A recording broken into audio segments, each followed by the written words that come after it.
Hey, what's up, YouTube? Blue Ridge here, giving you a full video on going through a box of pennies.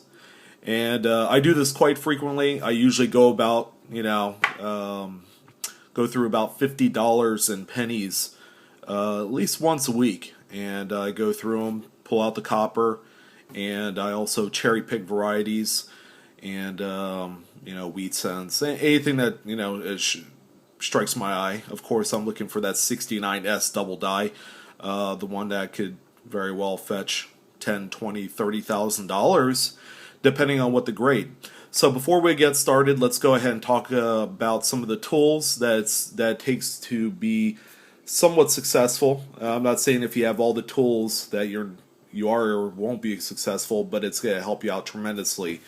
One of the things I look for in these boxes are repunched mint marks, any sort of transitional variety like the 88D, where you have the variety on the initials. You're going to need a very nice magnifier, which is what I have here. This is a 30 times X. Okay, this one has a little LED light. But it's always a good idea to have a regular light here too. That's bright to help supplement this, in addition to the light that I have on in the kitchen on the ceiling. So I have this. I have a little blunt device here that I use to assist in opening each roll. You could use your fingernail, but you get tired of that after a while. And where you can find all of the varieties in. Okay, Cherry Picker's Guide is always a good reference. These, you can pick these up online or at your nearest dealer. Plus, I also have a little sheet of paper that I write down like the top repunched mint marks, double dies that you'd find. So I have that, and it's not a bad idea. Just kind of write it out on there. And another good one, and I'm using it right now, is a good smartphone. Something that you'd be able to get online and check out the various sites. For example, LincolnCentResource.com is a great site, and yes, I am plugging you guys because I use it quite frequently. Some more other notable sites: DoubledDie.com is another good one. Variety Vista is another acceptable one that also goes into like Jefferson Nichols. It's not all about Lincoln Cents. And let's see, another good one is, forgot. But I'm going to have all the links at the bottom in the resource box. So that way, if you're interested in taking a look, examining all the different types of varieties that sell for money, okay, that people are willing to buy. There are Lincoln Cent collectors, are a huge population of collectors out there. Okay, alliteration aside, that's why I go through pennies. Most of you would say, well, I like going through half dollars and silver. Well, that's not always a guarantee. And more people are cherry picking those boxes like you would not believe, in addition to bank tellers and the armored car companies that package these up. So with that being said, we're going to get started. Okay, so I'm going to use one box to help support and prop. There we go. I'm going to do the best that we can here.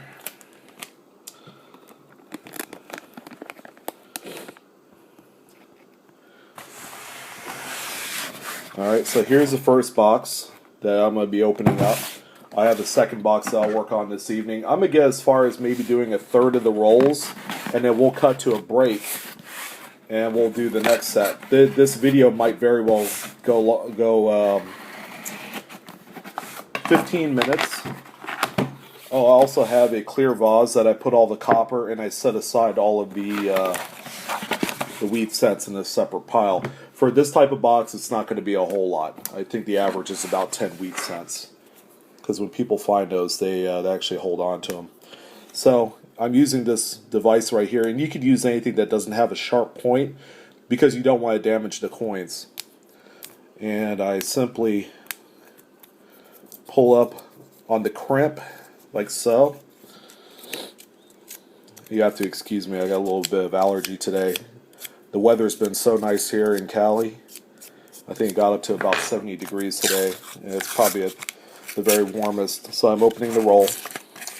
Let's see, I like to cup the coins like so. And I simply go through the dates. Now I'm going to go ahead and tell you some of the key dates that I'm looking for. That is a must-have. We're going to start with the wide AM sets. And that usually includes the year 1998, 1999, and 2000.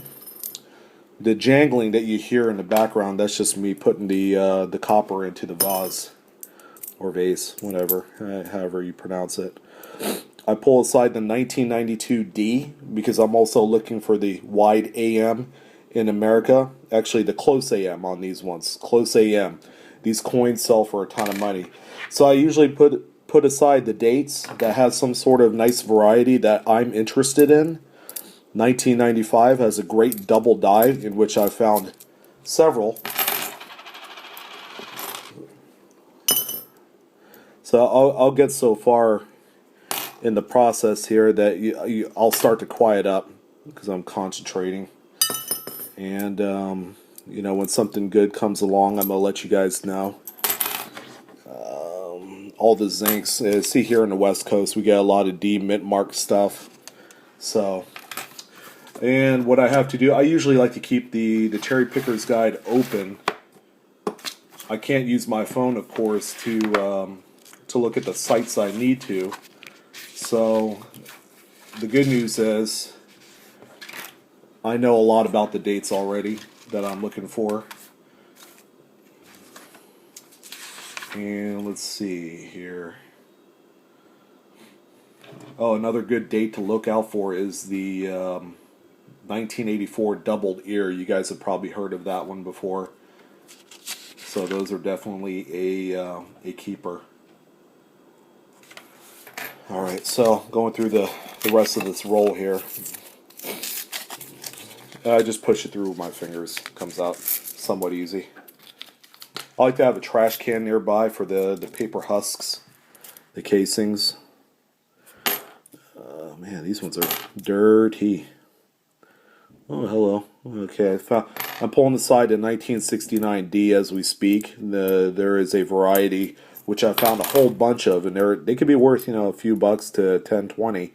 The 1969D has a variety where the initials on the reverse next to the Lincoln Memorial could be completely missing as a result of an overpolished die. Okay, so you get to a cluster of dates. 1982 that the mint has produced in both zinc and copper. Of course, you want to keep the coppers. And the best way to kind of gauge, other than looking at it, if they're copper or zinc, is to simply do a drop test on the table. The copper 1982s will have a higher pitched ping to it. So this particular one, you can't tell on the video because it's kind of a different sound on there. This one is a zinc. So there's 1980, which is another good date for a double die. Another good date as well, and let me just verify this, is the 1983 double die reverse. Absolutely robust double die on that one that you definitely want to keep your eyes out on for. And I found a few of those myself. So I pulled aside the 95Ds because they have the double dies. There's another zinc. Let's see here. There's a 95 Philadelphia. And there we go. So in recap for this one roll, I've pulled out, it looks like 8 copper cents. And I pulled out a cluster of dates that I know could have a nice variety. So let's go on to roll number 2 here. Yeah, this is, by the way, a Dunbar. That's the name of the armored company that put these rolls together, and they supply the bank that I go to. You also have the ones with the clear wrappers. I think that's the NF String and Sons, if I'm not mistaken. I'm used to getting those, but I think my bank has switched companies here. Okay, starting off with zinc. Oh, there was the copper. So we came across the 1998, so I want to look at the reverse of this coin to see if it has the wide AM. And I'm going to use my 30 times power loop here, or magnifier. And this one's a close AM, so it's nothing spectacular. 1964D also has a nice double die, I believe, on the reverse. Okay, I found another 1982, which turns out to be a zinc. There's another copper. So it looks like my ratio is coming out about 8 to 10 coppers per roll, which is not too bad, and that's expected. This roll's a little bit heavier on the copper. I think I've found 10 already. Yeah, this one's definitely a lot more meaty. Yeah, there's another one, 78. Here's 92D I'm pulling aside. You also want to pull aside the 92 Phillies because they have that close AM. A few of those have sold in the recent past for a ton of money. Let's see, 70D. I don't think there's anything special with that. The 70S, you want to be very aware of the small day variety in those. I found a few, albeit not too great a shape. Alright, so we're wrapping up roll 2 here. Let's see, 84D has that double die, so I'll put that aside.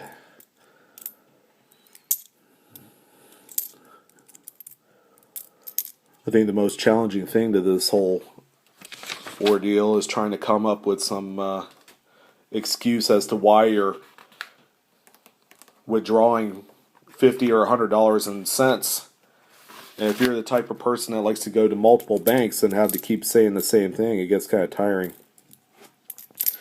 Alright, here's a 99 Philadelphia. Let's see if it has the wide AM.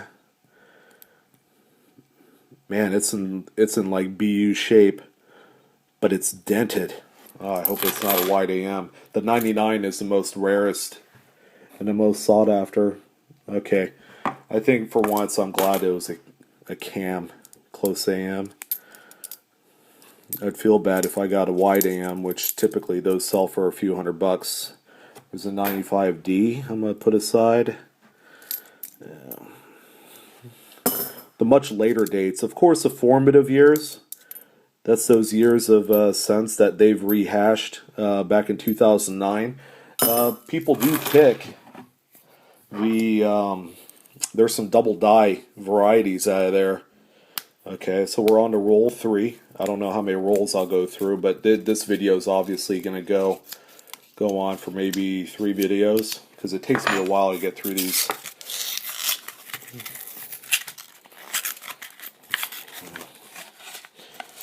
I tell you what, let me go through this roll. I'm going to cut for a little break, and I will catch up with you guys here pretty soon with the next installment. Thanks, guys. We're running up on 14 minutes, so that's why I'm going to cut here and then restart a new one. Thanks.